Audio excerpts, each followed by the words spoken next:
Mayoral Memo with Matthew Dickerson from Dubbo Regional Council.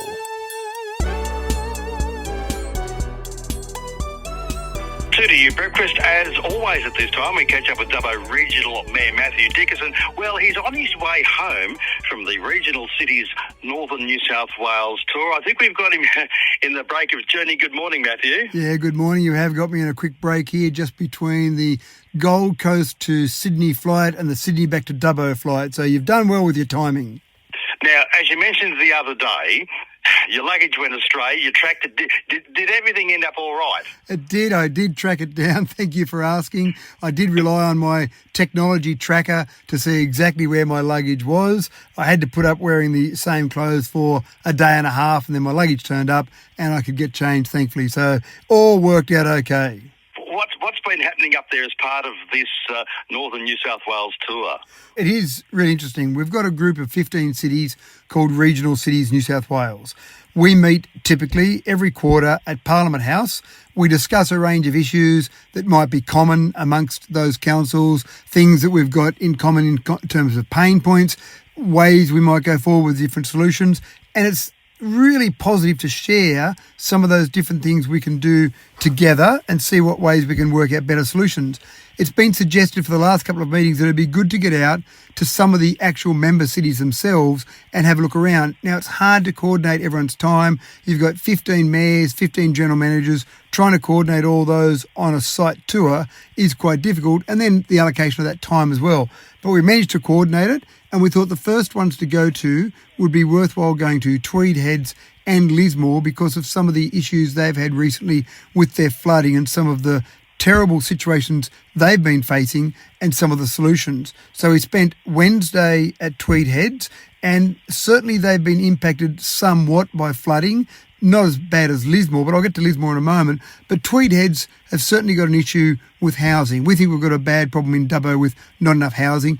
Tweed Heads have a much worse problem with housing, but they've got some different problems with housing in terms of their developers and their developers locking up some of their land. So it was really interesting to look at that, and we had discussions around the table about how we might look at solving those problems if we were all faced with those same problems.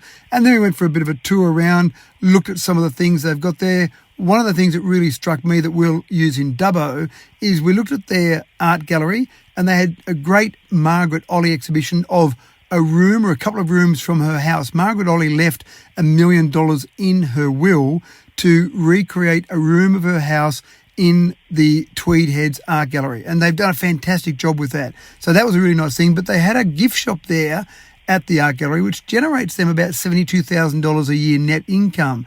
We looked at that, and we actually started to break that down a bit, and myself and the CEO, Murray Wood, were there, and we started talking about how we could do that better in our Western Plains Cultural Centre. And so you just get ideas like that when you see things on the ground, and we thought how we might be able to apply that. So that was a really fascinating day in Tweed Heads, and then we ended up with a dinner with those mayors and GMs around the table. I guess also, too, you can compare notes and see how things can be done better or differently as far as those amenities go too. But I guess looking at how they went through the flood situation up there, there are always lessons to be learnt, and that could perhaps form part of council's own preparations here, even though we're not in directly the same situation and we have Burrendong Dam to help mitigate. But I'm sure there are lessons to be learnt, aren't there? Yeah, that's right. And so, again, Tweed Heads, we ended up there, but just simple things. They had one area that was flooded, and now they've built a bit of infrastructure, a building there, a community centre area that was flooded. But in building it that way, they built it to withstand a flood. I was just discussing the building options, but it was a simple little thing where they talked about the fact that that was classified as community land. And when you've got a bit of infrastructure on community land, it actually impacts your balance sheet in a negative way. And some of the other mayors and GMs talked about reclassifying that as operational. And they hadn't done that in Tweed Heads, and they had some reasons they hadn't done that. But when other people put ideas forward, they went, well, actually, maybe we should reclassify this land. That'd be a worthwhile thing to look at. So you just on the fly, generating ideas, talking about things.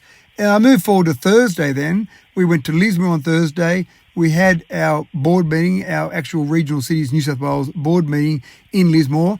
And then we had a discussion about what they actually did, how they approached the flood. They showed us some videos of the Mayor, Steve Krieg, on the Today Show. Very new in the role as Mayor.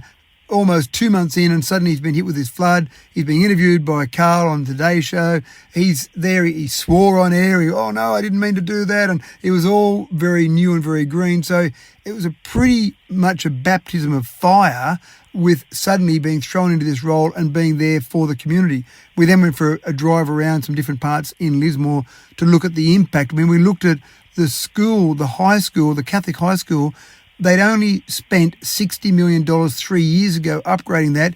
It's now a ghost town. They can't move back into that area there. They can't get insurance on that area there. That now is really a white elephant. What can they do with that white elephant they've now been stuck with? So there are things like that you just start to throw around ideas. Could some homeless people live there? Are there some ways people could use this even though it can't be used for a school? So it was quite interesting looking at all of that and just the approach they've got to what might happen next time. Will they look at raising their levee wall, for example? Will they raise some of the houses? How much money can they get from the state government? The CSIRO is doing some studies on it. How can they use that science to better prepare next time? So you're right, we're not going to necessarily have the same sort of flood situation as Lismore, but we have disasters, we have things that happen, and just learning from how they've gone through that process compared to what we might do. One of the interesting ones was the ADF, the Australian Defence Force. They managed to call the Australian Defence Force in to help, but that was a pretty clumsy process. Now, we remember many, many years ago when the Wellington Bridge got knocked down, the Australian Defence Force came in and built a pontoon bridge. So, again, is there a better way that an area, when they're faced with an emergency, can trigger some way to get the Australian Defence Force in quicker? Because it's a fairly clumsy process now. Matthew, I noticed also too this week it was announced that 3 local sporting groups benefited from more than $17,000 made available through the Dubbo Regional Sports Council's Playing Field Improvement Fund. Firstly, who benefited and what is this improvement fund? We've got the Dubbo Regional Sports Council's Playing Field Improvement Fund, and there's 3 clubs that are going to benefit from that. The Wellington Junior Rugby Club are going to have a new scoreboard. That's over $10,000. The Wellington Warriors Football Club are going to purchase some new goalposts. And again, they were damaged in the last flood, so that's over $3,000 there. And then Dubbo Junior Rugby League are going to purchase and install some deep fryers for the Vic Park canteen there. That's about $4,500. So altogether, about $18,000. But what I really like about this, Ian, is that the projects are going to total over $40,000 for those 3 projects, but council's only contributed less than $18,000 for those. And I find that so often with projects, with various groups, volunteer groups, organisations, where council gives them some money, then they turn that into a lot more money and additional benefits. So well done to those 3 clubs. And of course, there'll be more applications available for the next round of funding with the Dubbo Regional Sports Council Playing Field Improvement Fund. It's a long enough title. They'll open again this month. Matthew, I'm going to ask you to put your technologist and futurist hat on for this one because I spoke to Murray Wood on Wednesday about the 3D printing of the new amenities block. I actually think you're going to have crowds over there watching this. What do you reckon? I hope we do. This will be the first bit of council infrastructure built across the entire nation that's used a 3D printing process.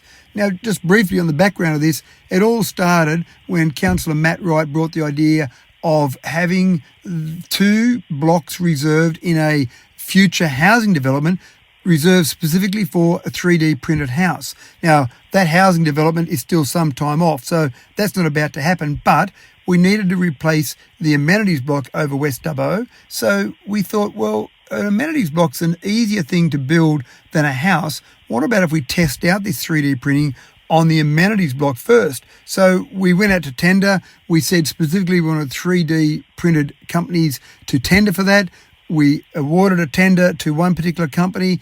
And so next Monday, they'll be doing that printing. And the printing will be a gantry set up on site and the actual printing layer by layer. It looks like toothpaste coming out of the actual gantry head, and that'll actually build up the layers of that toilet block. So I think it'll be a bit of a tourist attraction initially, and we do say to people, just be careful and sensible. It is a construction zone still, but we encourage people to go along and have a look. But also, after it's built, I think people will be interested to see what the 3D printed toilet block looked like. Do you think, is it a square box sort of thing? Has it a peak roof? What does it look like in the diagrams? Do you know? Yeah, I've seen the plans for it. And typically one of the great things about 3D printing a building is to build curved walls on a normal building is quite difficult. Whenever you've got curved walls, architects love them, builders hate them. But with 3D printing, you can build almost any shape that you can draw. So it has actually got some curves to the walls. It's quite good in what we're actually going to achieve for our money. So I think it's worthwhile going and having a look. I think people will be quite interested and quite fascinated by it. And is it a concrete type substance that's loaded into that 3D printer? Exactly right. And the secret sauce for any company doing 3D printing is getting the mixture where it's liquid enough that it can be pumped out through the nozzle of the 3D printer, but solid enough that you don't pump it out and then it just collapses and runs away. So they've got to get that mixture just right. And that's what most of the companies, when they're working on this process, that's what most of the companies are spending their time on, getting that mixture just right. Matthew, I noticed in the briefing about the 3D printing, the gantry is due to arrive tomorrow, Saturday, and then the printing, as you said, starts on Monday. Do you have any idea approximately how long it might take? I think the printing process will probably only take about a day. So if you want to see it, I'd get over there on Monday and have a look at it. I'm certainly going over there on Monday morning to have a look at it going. I don't think it'll take that long. Wow, that's fantastic. Well, worthwhile checking it out. As you say there, people, be safe, be aware that it is a construction site, be mindful of where you park as well, that sort of thing. But yeah, I reckon it'll be a great spectacle. And, well, we might see you at the amenities block, Mr. Mayor. Absolutely right. I look forward to seeing a big crowd there, but I'll be very fascinated to see what it looks like, how it works, and then to see whether or not we can use this same technology in the future for other buildings in Dubbo, not just council buildings, but people building their private homes. So even somebody like you, who is a real technologist, you haven't seen this actually happening yourself yet, have you? I've only seen videos of this type of technology, and Wow. It's happening more and more overseas. We've seen very limited examples of this happening in this nation. So, again, we're leading the way here across the nation. I think there'll be a lot of people interested. And even on this tour that I've been on over the last couple of days in Lismore and Tweed Heads, certainly some of the other mayors have already heard about it and have been asking me questions about it. Unfortunately, I haven't had great answers because I haven't seen it in operation yet. You might have to get some video of it as it happens in order to actually share with other councils who are obviously going to be keen, because you know if it allows for ease of design, construction, and you know it's efficient and cost effective, then they'll all be on board, won't they? I think you're right. And it'll look a bit different. So some people may not like the look of it. But I think from our perspective, the attractive points will be the fact that you've got something that we can build faster and cheaper. And our budget is tight and people need buildings, especially somewhere to live. So I think it'll be a real winner from that perspective. I think people will get over the fact that it does look a bit different. I read that the oxide, in order to colour it, actually goes into the mix. Do you know what colour it is? I don't know what colour we're going with, but that's actually quite interesting. It can save you ongoing costs for painting as well, because normally if you built something with a cement render, you then paint it, but that means you've got to come back years later and paint it again. When you mix the oxide in with the actual concrete, then the colour is already part of the concrete, so we shouldn't need to paint it. Yet another efficiency. Mayor of Dubbo Regional Council Matthew Dickinson, as always, thanks for your time this morning and safe travels home. Thank you. I better go and jump on this next plane. Thanks, Iain. See you later. Bye-bye.